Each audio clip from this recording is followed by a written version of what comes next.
नमस्कार, मैं हूं संजय शर्मा। आप देख रहे हैं 4 PM न्यूज नेटवर्क। 400 पार की कहानी चल रही थी, बड़े आराम से चल रही थी। गोदी मीडिया माहौल बना रहा था और लग रहा था कि 400 पार का तो सीन गोदी मीडिया दिखा रहा है, क्या वो सच हो जाएगा? तभी अचानक चुनाव आयुक्त को समझ में आया कि वो जो करने जा रहे हैं वो गड़बड़ है। अगर सरकार बदल गई तो फिर जेल जाना तय होगा। अंतरात्मा जग गई। पाकिस्तान के एक चुनाव आयुक्त की आपने देखा होगा वीडियो, अंतरात्मा जग गई थी। उसने कैमरा ऑन प्रेस मीडिया के सामने कहा कि मैं मानता हूं कि मैंने बहुत बेईमानी कराई थी। हजारों लाखों वोट गलत डलवाए थे, जिनके पड़ गए थे उनके कैंसिल कराए थे। हमने बेईमानी से कई प्रत्याशी जिताए, लेकिन मेरा ईमान जाग गया और मुझे लगा कि खुदा ने मुझे जिस जमीन के लिए, जिस काम के लिए भेजा है, मैं गलत कर रहा हूँ, तो मुझे फांसी दी जानी चाहिए। मैं खुद को पुलिस के हवाले कर रहा हूँ और बाकी जो लोग हैं जो इसमें शामिल थे उन सबको भी फांसी देनी चाहिए। वो वीडियो बहुत वायरल हुआ, पूरी दुनिया में वो वीडियो गया। तो लोगों ने कहना शुरू किया कि क्या भारत के चुनाव आयुक्त की भी आत्मा जग गई है? उसको लग गया है कि साहब जो खेल खिलाना चाह रहे थे उस खेल में वो फंस जाएंगे। आखिर हुआ क्या कारण? क्यों ऐसा हृदय परिवर्तन हुआ? क्यों बंगाल में भारतीय जनता पार्टी का सांसद पार्टी छोड़ दे रहा है? क्यों हरियाणा में भारतीय जनता पार्टी का सांसद पार्टी छोड़ दे रहा है? ये एमपी, वो एमपी जो बीजेपी से चुन के आए हैं, वो 400 पार के नारे पे यकीन नहीं कर पा रहे हैं, पार्टी छोड़ दे रहे हैं। ऐसे मौके पे जब सीबीआई, ईडी, इनकम टैक्स डंडा लेके खड़ा हो रहता है, तब भी वो पार्टी छोड़ दे रहे हैं। इसका मतलब झोल है। इसका मतलब 400 सीटें पार करना मुश्किल है। तो क्या फिर 200 या फिर 150? हकीकत क्या है? बंगाल, बिहार, कर्नाटक जो तस्वीर लिखने जा रहा है, उसने साहेब का सारा हौसला तोड़ दिया है।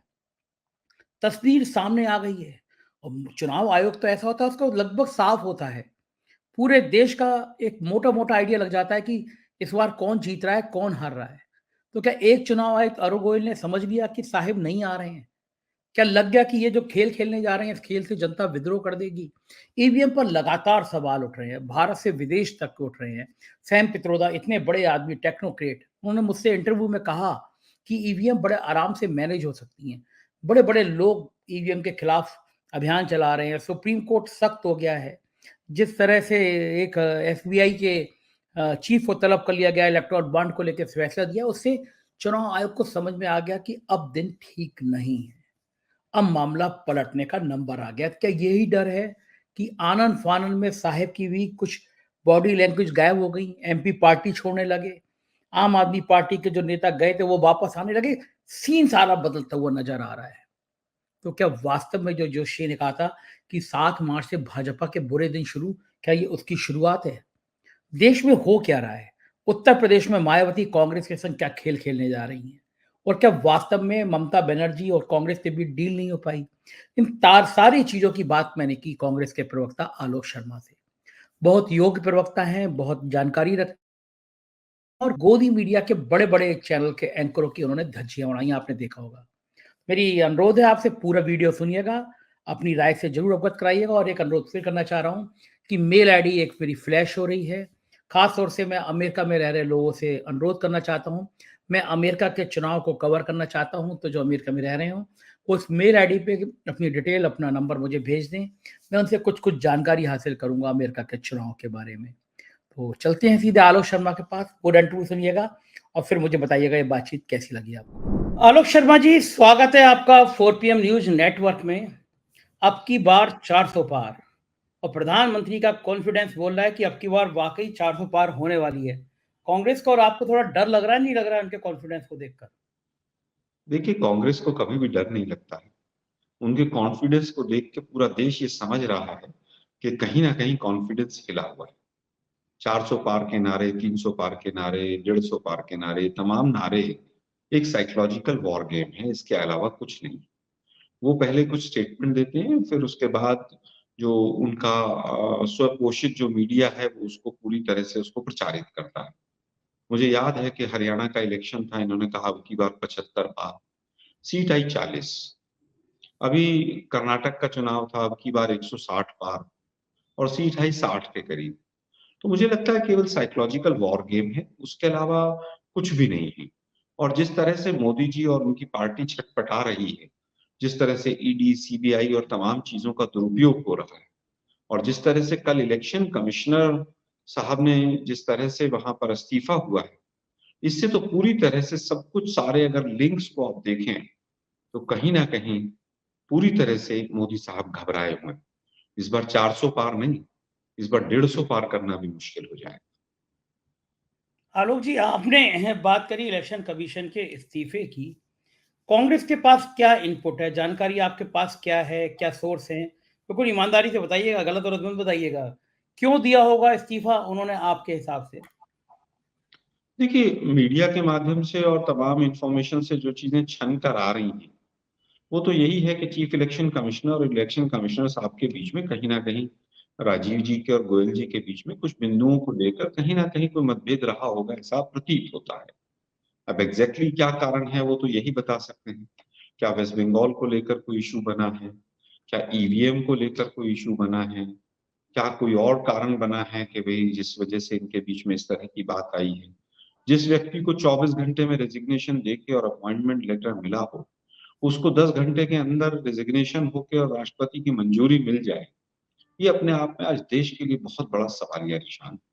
आप पीएम केयर्स फंड की जानकारी नहीं देंगे, आप इलेक्टोरल बॉन्ड्स की जानकारी नहीं देंगे, आप क्यों इलेक्शन कमीशन जा रहे हैं छोड़कर उसकी जानकारी नहीं देंगे। आज तो देश के सामने सरकार को बताना चाहिए भई क्या कारण है। लेकिन मुझे नहीं लगता कि कोई भी कारण अभी तक स्पष्ट तौर पर देश जान पाया है। ये दुर्भाग्यपूर्ण है देश के लिए संजय जी, कि जिस तरह से आज तमाम जो संवैधानिक संस्थाएँ हैं, उनको पंगु बनाने का काम किया जा रहा है। सीबीआई हो, आरबीआई हो, ईडी हो, इनकम टैक्स हो, इलेक्शन कमीशन हो, सब जगह जिस तरह से हस्तक्षेप सरकार का डायरेक्टली इनडायरेक्टली प्रतीत होता है, ये बहुत ही देश के लिए दुर्भाग्यपूर्ण। आलोक जी, ये आपको लगता है ये स्वीकार करने योग्य बात है कि इलेक्शन कमीशन और चीफ इलेक्शन कमीशन के बीच में कुछ मुद्दों पर मतभेद हो जाए और फिर एक आदमी इस्तीफा दे दे, तीसरा चुनाव आयुक्त का पद खाली है। मतभेद होती है तो बैठ के बातचीत की जाती है, रास्ता निकाला जाता है। और प्रधानमंत्री के इतने करीबी हैं दोनों, चुनाव आयुक्त, मुख्य चुनाव आयुक्त। बिग बॉस से शिकायत की जा सकती थी, देखो ये नहीं मान रहा टाइप का। देखिए, वो इंटरनली उनके बीच में क्या रहा है, वो तो मैं और आप केवल गेस कर सकते हैं, और जो भी मैं बता रहा हूँ, वो भी एक अंदाजे के हिसाब से प्रश्न चिन्ह के साथ बता रहा हूँ। अभी आपने देखा चंडीगढ़ में भी जो एडमिनिस्ट्रेटर साहब थे, उन्होंने रेजिग्नेशन दिया एलजी साहब ने। किस कारण से कि वो तमाम जो वोटों की गिनती और जो अनिल मसीह वाला, जो लोकतंत्र को चोरी करने वाला प्रकरण था, उसी समय पर रेजिग्नेशन हुआ। ये तमाम कड़ियाँ तो जुड़ती हैं। आज उर्जित पटेल को भी हम याद करते हैं, क्या कारण रहा होगा? क्या उस समय पर इलेक्टोरल बॉन्ड्स और तमाम चीज़ें तो ऐसी नहीं रही थी कि जो अंदर खाने उस व्यक्ति की जो अंतरात्मा थी वो गवाही नहीं दे रही थी।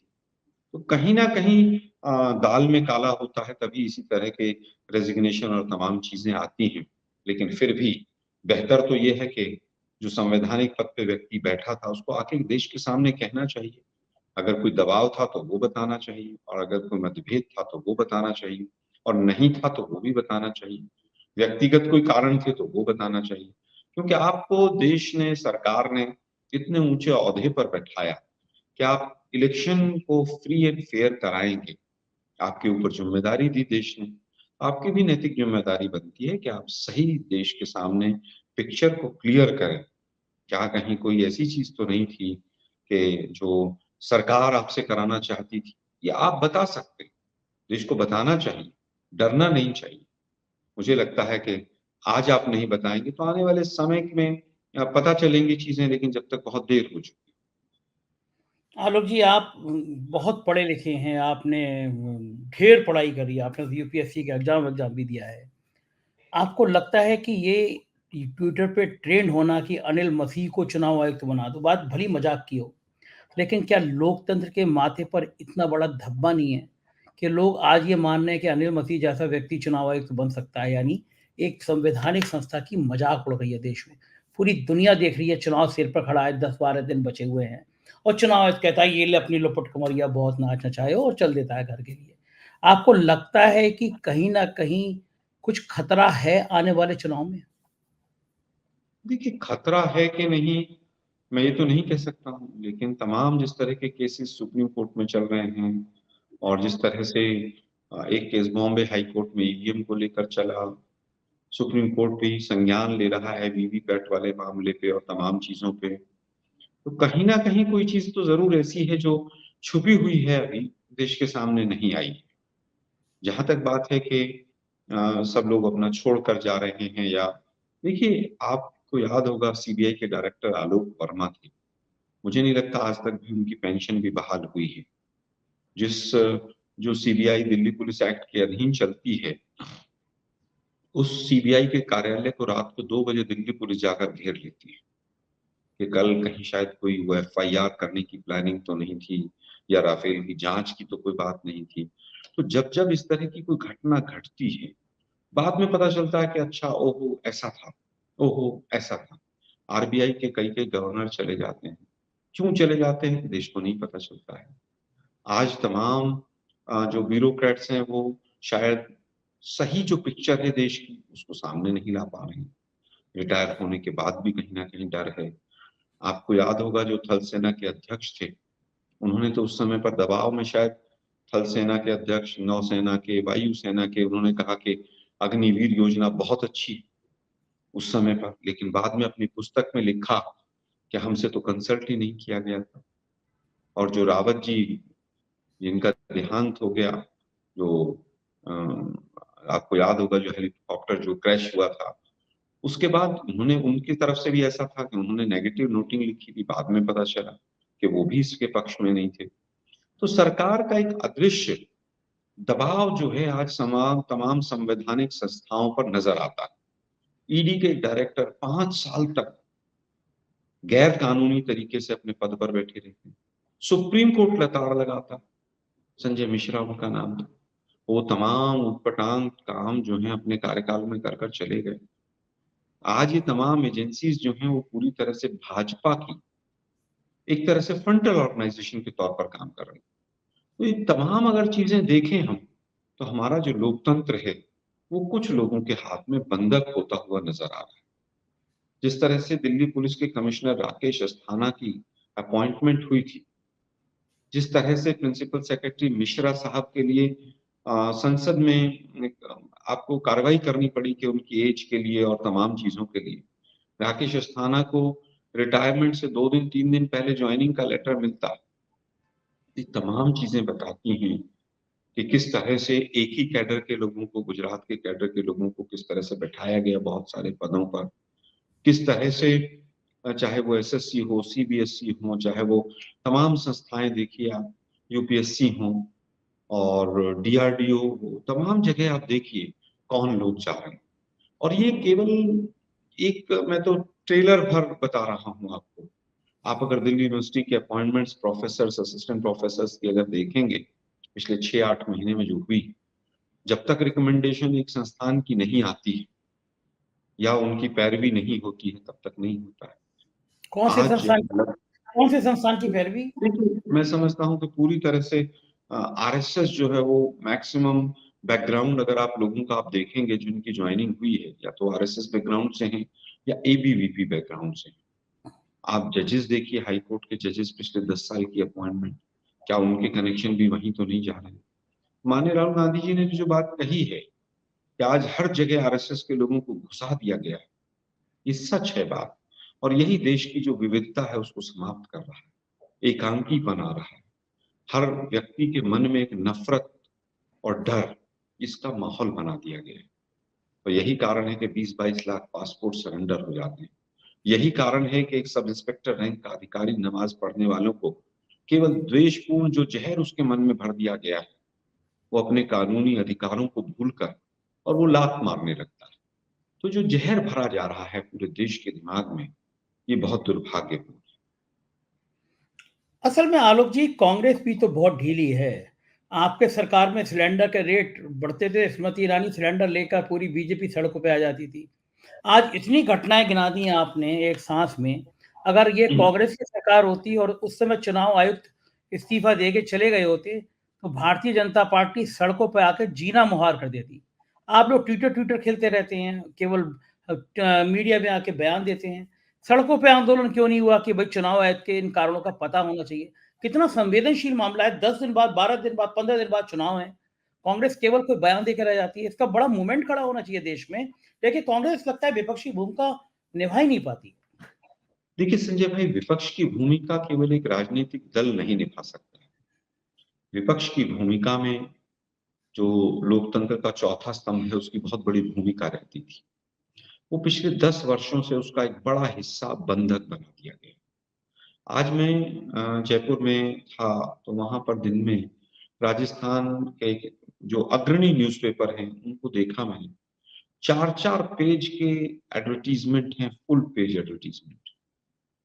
आप देखिए किस तरह से पूरे एक संस्थान को अपने कब्जे में ले लिया गया है। बेसिकली क्या हुआ है कि जब से मोदी सरकार आई है, बड़े टैक्टफुली इन्होंने क्या किया कि संघर्ष के जितने रास्ते थे उनको ब्लॉक कर दिया। संघर्ष का रास्ता था कि आप सड़कों पर धरना करेंगे, प्रदर्शन करेंगे, छात्र आंदोलन करेंगे, लेकिन इन्होंने आज सब चीजों को बिल्कुल पूरी तरह से बंद कर दिया। आज किसान आंदोलन नहीं कर सकता है, छात्र आंदोलन नहीं कर सकते हैं। एक वो रितु सिंह करके असिस्टेंट प्रोफेसर दिल्ली यूनिवर्सिटी की हैं, उनको जिस तरह से उठाकर फेंक दिया गया, उनके सामान को, उनके धरना स्थल को। आप कहीं पर भी धरना प्रदर्शन करने के लिए आप आज पूरी तरह से आपको रोक दिया गया।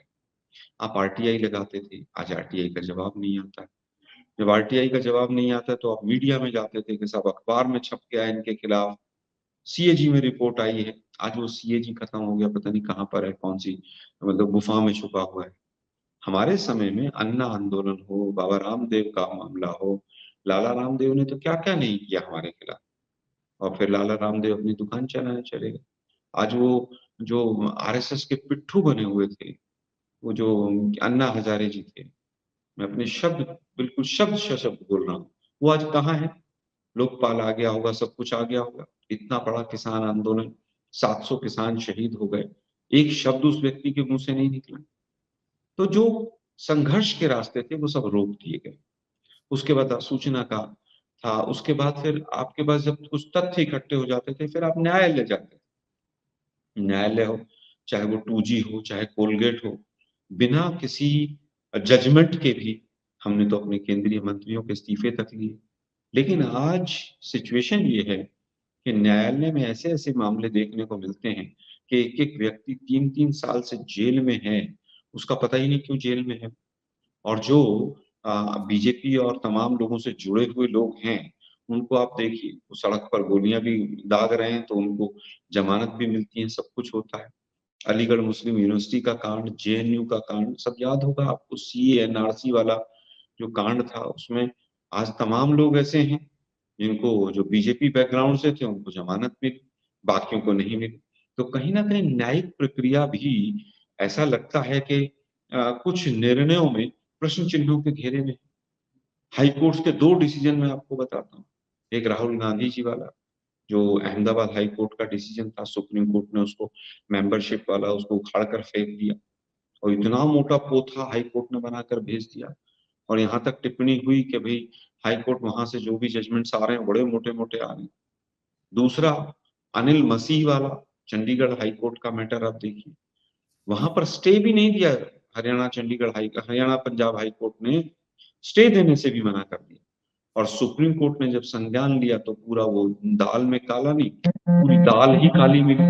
मुझे लगता है कि ये सब तमाम चीजें हैं जिन चीजों की वजह से आज पूरा जो लोकतांत्रिक ढांचा है, वो कहीं न कहीं उसकी चूल जो है वो हिलती हुई नज़र आ रही है। और उसमें केवल एक कारण है कि जो वर्तमान में केंद्र की सरकार है, वो अपने किसी भी काम को मुकम्मल नहीं कर पाई है, और वो इन्हीं तमाम रास्तों से अपनी सरकार को बचाए। आलोक जी, आपने मीडिया का ज़िक्र किया। आप जब टीवी चैनलों पे जाते हैं, गोदी मीडिया के चैनलों पे, आप इतने बेरहम क्यों हो जाते हैं?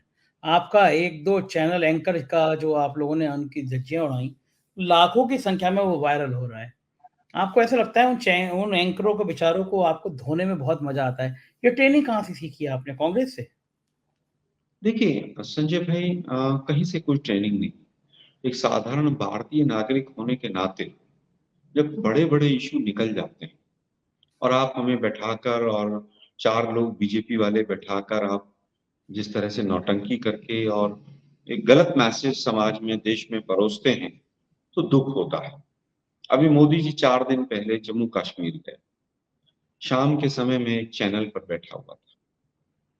4 लोग, 2 लोग उसमें जम्मू कश्मीर के ऐसे व्यक्ति हैं जो बीजेपी के कार्यालय में दिन रात घूमते रहते हैं, एक एंकर और एक बीजेपी का प्रवक्ता, 4 लोग हो गए। एक तरफ मैं बैठा हुआ था। तमाम झूठ परोसी जाती है। जम्मू कश्मीर को लेकर जितना जहर हिंदुस्तान में घोला गया पिछले 8-10 वर्षों से, दुर्भाग्यपूर्ण। कहा गया, देश के प्रधानमंत्री कहते हैं धारा 370 हट गई। मैं तमाम चैनलों से कहता हूं कि भाई धारा 370 अगर हट गई तो मुझे ऑर्डिनेंस दिखा दीजिए। ऑर्डिनेंस जो वो 6 अगस्त वाला है वो ये कहता है, using the powers of article 370 we are making these 2 changes. वो 2 चेंज क्या है कि भी जो 1959 का 35A से रिलेटेड जो ऑर्डिनेंस था वो निरस्त हो गया, और दूसरा ये है कि अब असेंबली के को रिप्रेजेंट करेंगे गवर्नर। इसके अलावा तो कुछ नहीं। उसके बाद एक एडमिनिस्ट्रेटिव ऑर्डर आया जिसमें उसको यूनियन टेरिटरी लेह लद्दाख को बनाया गया। लेकिन धारा 370 हटा दी और मोदी जी ने कमाल कर दिया। और एंकर भी फिर वही बात करते हैं। एंकर से कई बार मैंने पूछा कि भाई किसी ने ऑर्डिनेंस पढ़ा है? किसी ने नहीं पढ़ा। मैंने 10 एंकर से पूछ लिया, किसी ने नहीं पढ़ा। फिर मैं पूछता हूँ कि भाई वो एक वो सोनम वांगचुक करके है, वो 15 डिग्री माइनस टेम्परेचर में वहां धरने पे बैठा है, आप लोग एक बार भी नहीं दिखा सकते? नहीं दिखाएंगे। क्यों? मोदी नामा पढ़ना है। वाह वाह वाह वाह, कमाल हो गया। मैंने कहा भाई कमाल हो गया तो जो हिल एरिया ऑटोनॉमस काउंसिल का इलेक्शन था लेह लद्दाख का, उसमें क्या हुआ? उसमें बीजेपी का सुपड़ा क्यों साफ हो गया? वो तो मुस्लिम बाहुल्य क्षेत्र भी नहीं था, लेकिन फिर भी कोई जवाब नहीं। वहीं पे एक बैठा हुआ व्यक्ति झूठ बोलता है। 4 दिन पहले की घटना बता रहा हूं। और वो क्या झूठ बोलता है कि बीजेपी को 50% से ज्यादा वोट मिले। मैंने कहा भाई 12 सीट नेशनल कॉन्फ्रेंस को मिली, पीडीपी ने हिस्सा नहीं लिया, 10 कांग्रेस को मिली, 2 इंडिपेंडेंट और 2 बीजेपी के कैंडिडेट जीते। 26 में से 2 जीते और 50% वोट बीजेपी को। एंकर को कुछ पता ही नहीं, मतलब जैसे वो एंकर जो है भांग खा के बैठ गए हों, उनको कोई मतलब नहीं। बीजेपी के 4 लोग जो मतलब बोलना हो बोलते चले गए। मैंने पूछा भाई वो एक ऑर्डिनेंस आया था कि जब तक आप 15 साल का डोमिसाइल वहां नहीं शो करेंगे जब तक प्रॉपर्टी नहीं खरीद सकते। आप लोग तो कहते थे बहू लेकर आएंगे। मैं 50 गज का एक टुकड़ा खरीदना चाहता हूँ जम्मू कश्मीर में, मुझे खरीदवा दो। तो भाई साहब जब सवाल जब आप तीखा पूछते हैं तो सारी टीम मधुमक्खी की छत्ती की तरह बिल्कुल जो है वो टूट के पड़ती है, यानी दबा दो उसको यहीं पर। फिर बर्दाश्त नहीं होता है। मतलब आप झूठ बोल रहे हैं, बहुत अच्छा हो गया, बहुत अच्छा। अरे 10 साल हो गए भाई, चुनाव क्यों नहीं कराते फिर? अगर बहुत अच्छा हो गया, बार बार एंकर कह रही कि तिरंगा उठाने वाला कोई नहीं मिलेगा, आज वहां तिरंगा ही तिरंगा है। मैंने कहा भाई जिस दिन उसने महबूबा मुफ्ती ने कहा था कि तिरंगा उठाने वाला नहीं मिलेगा, उसके 7 महीने बाद तो आप जो है सरकार चलाते थे, 7 महीने बाद तक आपको तो उसी दिन रिजाइन कर देना चाहिए था।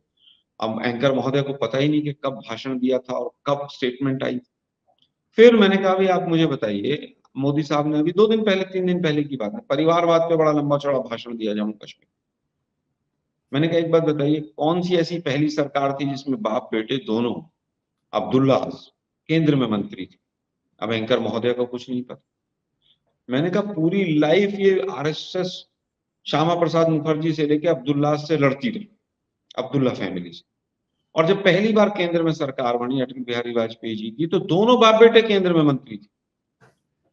उसके बाद जम्मू कश्मीर में पहली बार बीजेपी की सरकार बनी जिसमें डिप्टी सीएम बीजेपी का था, उसमें साथ कौन था?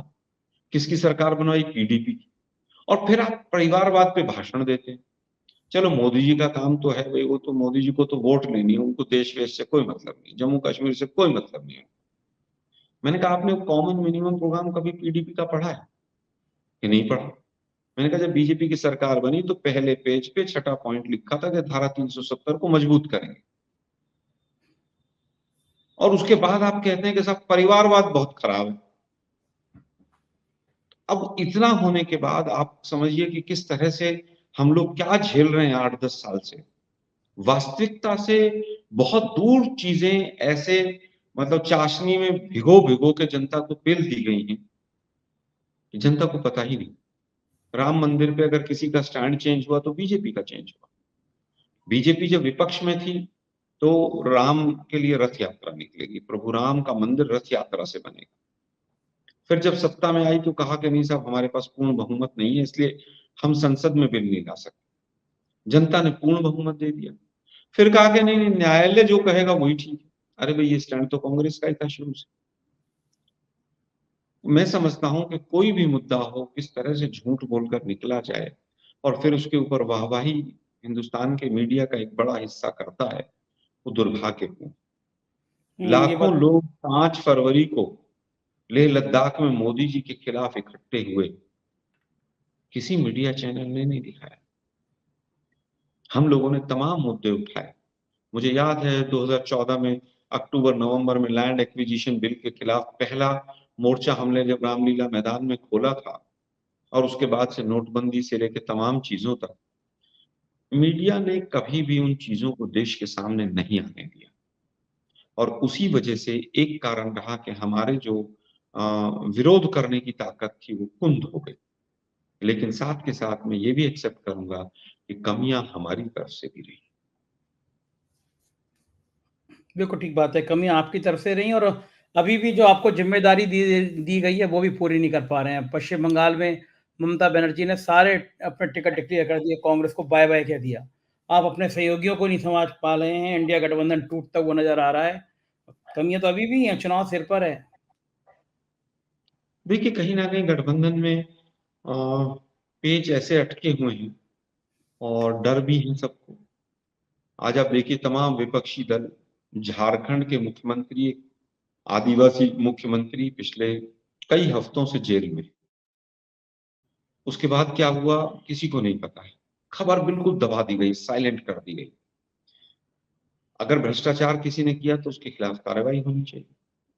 मैंने अभी एक एंकर महोदय से पूछा कि 2014 के बाद एक केस बताइए जिसमें एफआईआर मोदी सरकार ने की और उसमें एक भी व्यक्ति कन्विक्ट हो गया। मैं ये सवाल कई दिनों से पूछ रहा हूं, एक भी केस ऐसा नहीं मिल पा रहा है। तो जहां तक बात गठबंधन की है, गठबंधन में सबको डराया जा रहा है।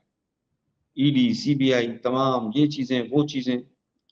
मैं संजय भाई आपको बताऊं, तमाम शायद हैकर्स काम कर रहे हैं। एक पैन नंबर उठाइए, पड़ोसियों की भी सारी फाइल इनकम टैक्स की निकालिए, कहीं ना कहीं से उसको फंसा लीजिए, मैटर ईडी को दे दीजिए और फिर कई कई महीने तक लोग जेल में रहे। अरे भाई, अगर कहीं पर कोई दिक्कत है तो आप चार्जशीट फाइल कीजिए ना, आप उसको जेल भेजिए। लेकिन वो कुछ नहीं होता है। केवल ये होता है कि राजनीतिक प्रतिद्वंदी को कैसे दबाया जाए, कैसे बीजेपी ज्वाइन कराई जाए, इसमें पूरी ताकत इस केंद्र सरकार की लगी हुई। 96-95% केसेस जो हैं वो विपक्षी दलों पर।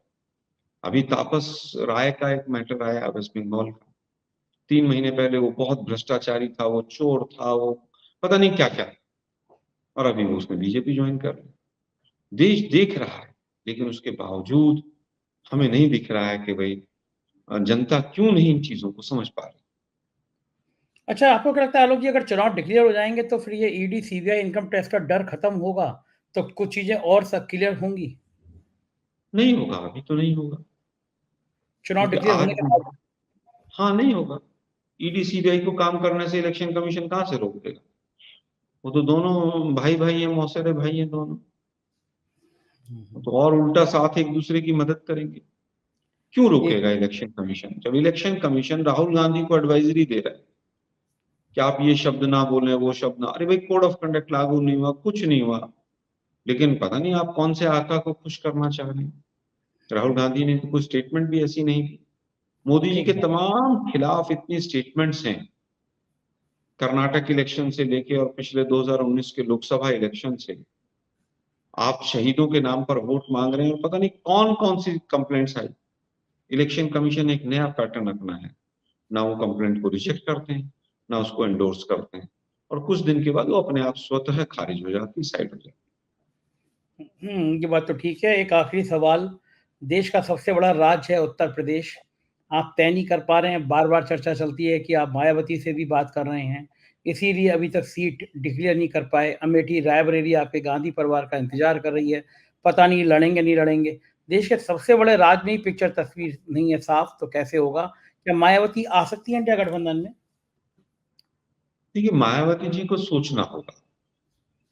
मायावती जी ने कल ट्वीट करके कहा भी परसों कि बिल्कुल अफवाहें हैं, मैं नहीं जाऊंगी वहां। मायावती जी की पार्टी को पूरी तरह से बीजेपी ने समाप्त कर दिया। जिस पार्टी के मुख्यमंत्री हुआ करती थी 2-2 3-3 बार, आज वो 1-2 विधायक पे पहुंच गई पार्टी। एक ही चुनाव में 10% वोट गिर गया, 22 से 12 पर आ गए। मुझे लगता है कि मायावती जी को सोचना चाहिए, जिस बहुजन के लिए आप उठकर चली थी, क्या आपके भी कोई केसेस हैं जिनकी वजह से आप डरे हुए हैं? क्या आप बीजेपी का प्रत्यक्ष और परोक्ष दोनों रूप में सहयोग तो नहीं कर रही हैं? क्या आप अपने समाज के साथ न्याय कर रही हैं? आज उनको आवाज उठानी चाहिए। आज सबसे ज्यादा अगर कोई पीड़ित है तो उनका समाज पीड़ित है, जिसकी आवाज के लिए वो और काशीराम जी कभी सड़कों पर निकले। आज जॉब्स नहीं है, सरकारी जॉब्स नहीं है, रिजर्वेशन समाप्त हो रहा है, और दूसरी तरफ 400 पार के नारे के साथ पूरा एक मैसेज है कि हम संविधान में परिवर्तन कर सकेंगे अगर 2/3 मेजोरिटी होगी। तमाम बीजेपी की लीडर्स गाए बगाए इस तरह की बातें करते हैं। अगर डॉक्टर साहब भीमराव अंबेडकर के संविधान को खतरा है, तो सबसे पहले किसको आगे आना चाहिए, सोचना चाहिए उनको। लेकिन मुझे लगता है कहीं ना कहीं वो बीजेपी के उस पूरे जो उनका एक तो मैं कहूँगा मुलम्मा है, उससे बाहर नहीं आ पा रही हैं। उनको स्वयं पुनर्विचार करना चाहिए और देश में लोकतंत्र बहाल हो, उसकी तरफ उनको कदम उठाने चाहिए। कांग्रेस ने कुछ न्योता भेजा है, कोई बातचीत शुरू की है? नहीं, ऐसी कोई मेरे पास आधिकारिक जानकारी नहीं है। और अमेठी, उत्तर प्रदेश, रायबरेली? देखिए अमेठी रायबरेली हो या उत्तर प्रदेश हो, मीटिंग्स चल रही हैं और स्क्रीनिंग कमेटी की भी बैठक हो चुकी है। जल्द नाम भी शॉर्टलिस्ट हो जाएंगे। हम आज 35 साल से संजय भाई वहां पर सत्ता में नहीं है। स्वाभाविक है कि अलायंस हुए हैं, अलायंस में कभी कोई सीट मिली है, कभी कोई सीट मिली है, तो मजबूत लीडर्स वहां पर उस तरह के हमें चाहिए जो बीजेपी से लड़ाई लड़ सके। कॉन्स्टिट्यूएंसीज बड़ी बड़ी हैं। गाजियाबाद कंस्टिट्यूएंसी अपने आप में बहुत बड़ी कंस्टिट्यूएंसी है, एग्जाम्पल के तौर पे ले रहा हूँ। तो मजबूत लोग लड़ें, उसकी स्क्रीनिंग हो प्रॉपर, समय लग रहा है। लेकिन रायबरेली अमेठी की जहां तक बात है, तो गांधी फैमिली की अपनी परंपरागत पारिवारिक सीट है, उन्हीं को तय करना है कि कौन लड़ेगा कौन नहीं लड़ेगा। लेकिन कार्यकर्ता और अमेठी रायबरेली की जनता, मैं भी 2 दिन वहीं 3 दिन वहीं रहा था, सब चाहते हैं कि वही लोग चुनाव लड़ें। और अगर वो लड़ेंगे तो मुझे जो ग्राउंड पे रियलिटी पता चली, बीजेपी जो है ढूंढने से भी वहां नहीं मिलेगी। बहुत बहुत शुक्रिया आलोक जी, आपने इतना कीमती समय हमको दिया, बातचीत करी। बहुत बहुत तो ये था आलोक शर्मा। कितने विस्तार के साथ इन्होंने राजनीति के उन सारे पहलुओं को आपके सामने रखा जिसे जानना आपके लिए जरूरी था। मुझे इंतजार है आपकी राय का, जरूर अवगत कराइएगा। हमारे चैनल को सब्सक्राइब करिएगा, ज्वाइन करिएगा। शुक्रिया, थैंक यू।